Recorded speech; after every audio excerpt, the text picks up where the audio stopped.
The resilient lives of common folk in the age of frost, a tale of survival in the harsh winters of yore. Imagine a world where winter is not just a season but a relentless adversary, where the common folk of Eldamore, the unsung heroes of a bygone era, faced nights so cold they seemed to breathe frost. These were not the gallant knights or lavish lords of Tales, but the sturdy villagers who, with little more than grit and cleverness, outwitted the biting chill. Their homes, humble dwellings of mud and timber in the hamlet of Frostvale, were as much a battlefield as any war-torn plain. Let's journey back to their world, where survival was a daily triumph, worn through shared warmth, stubborn ingenuity, and the faint glow of a flickering hearth. The unforgiving cold of Eldamore winters in the village of Frostvale. Winter was no gentle visitor. It arrived like a stern overlord, testing every soul with its icy grip. Picture a small hut, its walls woven from sticks, and smeared with a mix of clay,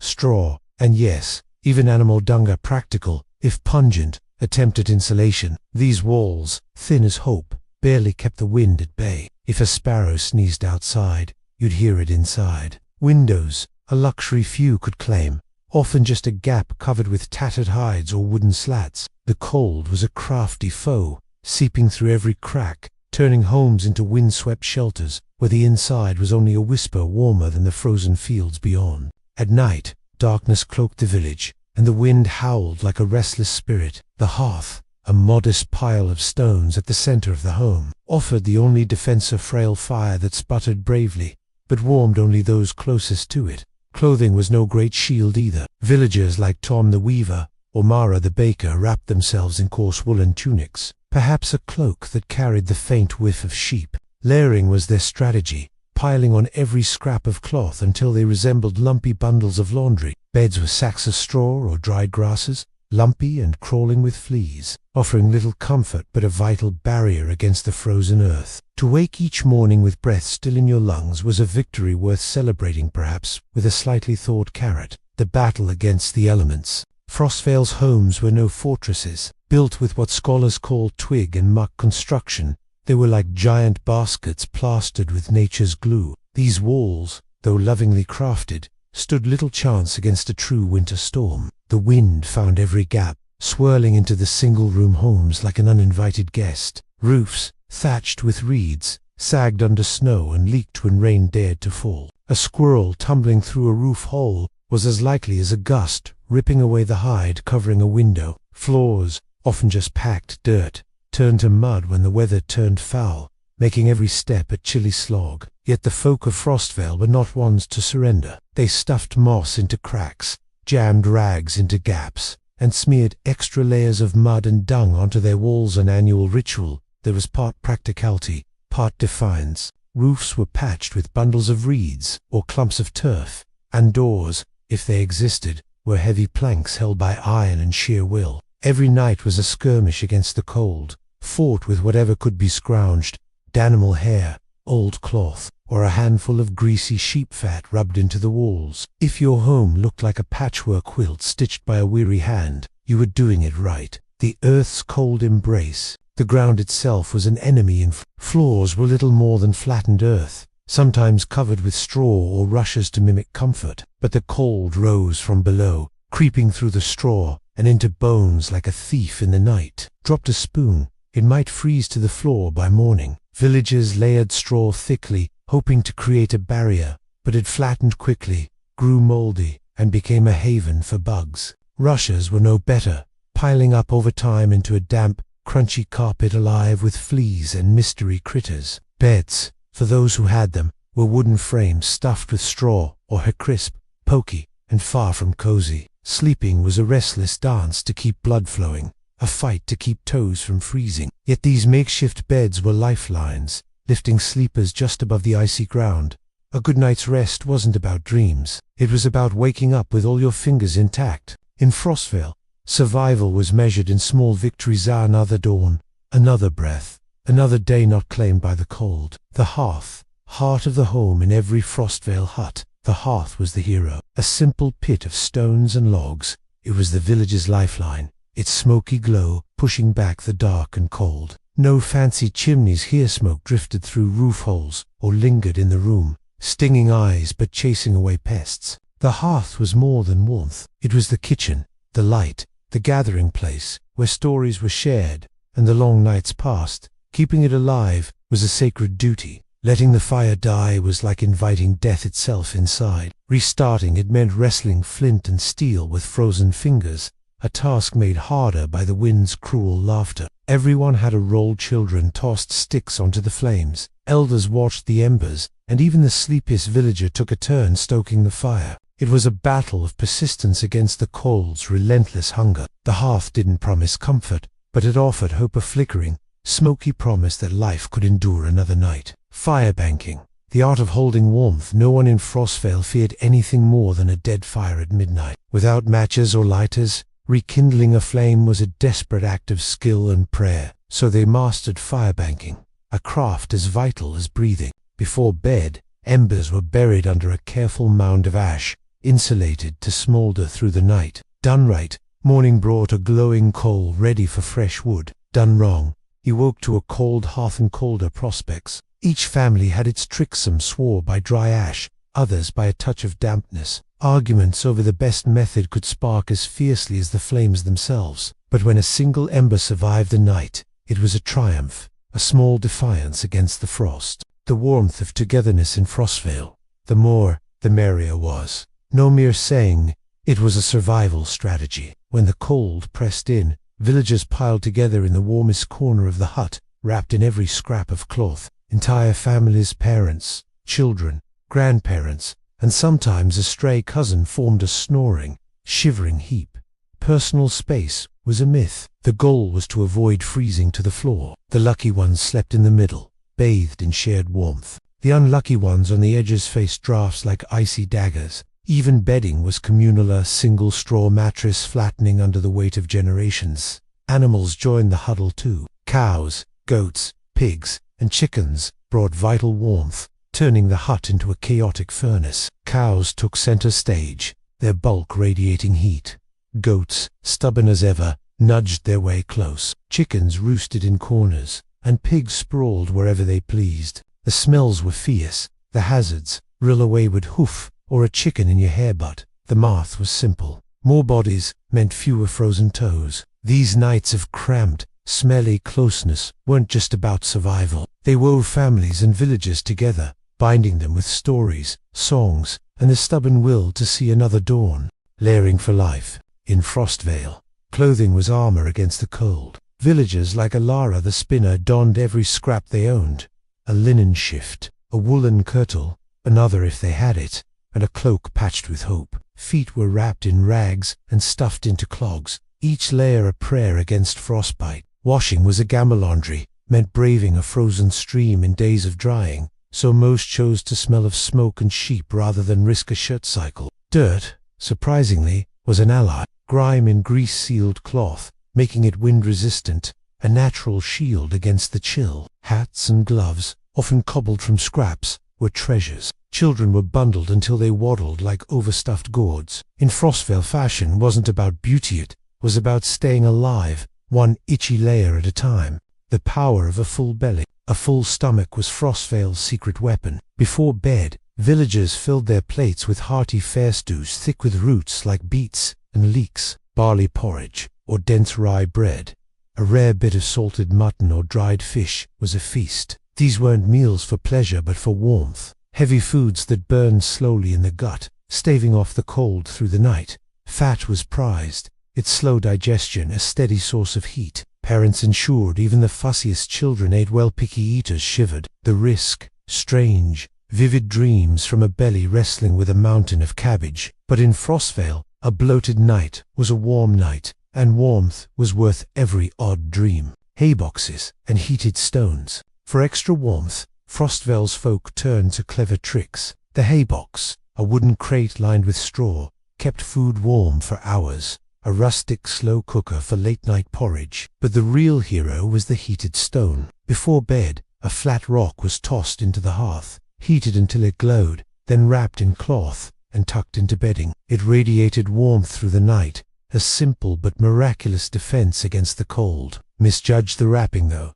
and you risked a scorched blanket or a bruised toe. Still, a warm stone in a hay-filled bed was as close to luxury as Frostvale got. The village as one. In Frostvale, winter forged a community stronger than any fortress. No one survived alone. If a neighbor's fire went out, someone noticed. If old widow Gwen's smoke stopped rising, a villager trekked through the snow with a glowing coal, or opened their crowded hut to her family. Communal food stores, salted meat, dried roots were shared in the leanest times. Children carried embers, delivered wood, or ran messages when help was needed. Feuds over stray goats or borrowed pots were set aside when the cold grew deadly. The village became a single, stubborn family, united by the shared fight to outlast the frost. Faith in the frost. Faith was Frostvale's shield against despair. Before bedding down, families prayed together, asking for a burning hearth, a sturdy roof, and toes still attached by morning.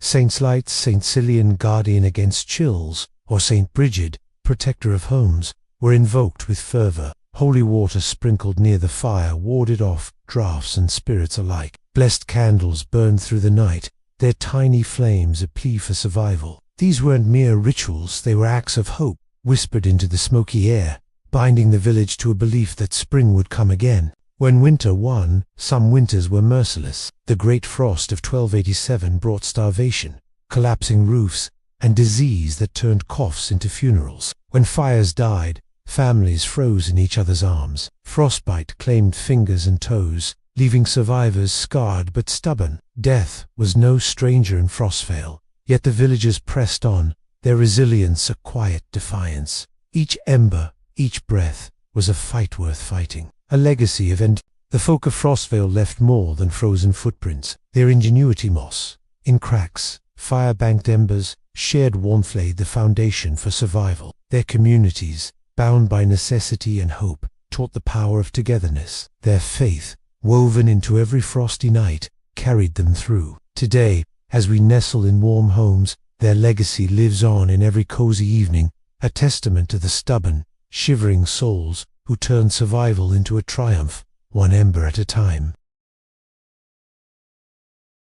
The rise and fall of Alina Vare, a woman who shaped a kingdom. In the shadowed halls of Dunmere Castle, around 1498, Alina Vare was born not to royalty, but to a diplomat, Sir Roland Vare, and a noblewoman, Lady Beatrice. Her birth in the quiet town of Cresthaven, barely registered in the grand tapestry of Ireland's history. Yet, from these humble roots grew a woman whose wit, ambition, and courage would shift the course of a nation. A mind forged in foreign courts, Alina was no ordinary child. Her sharp mind and vibrant spirit set her apart early on. Sent to the courts of Valoria and Frontier, she learned the art of diplomacy, the grace of courtly manners, and the subtle power of influence. In Valoria, under Duchess Isabella, she honed her poise. In Frontier, serving Queen Elodie, she mastered wit, flirtation, and the ability to command a room without seeming to try. By the time she returned to Ireland in the 1520s, Alina was a forcer,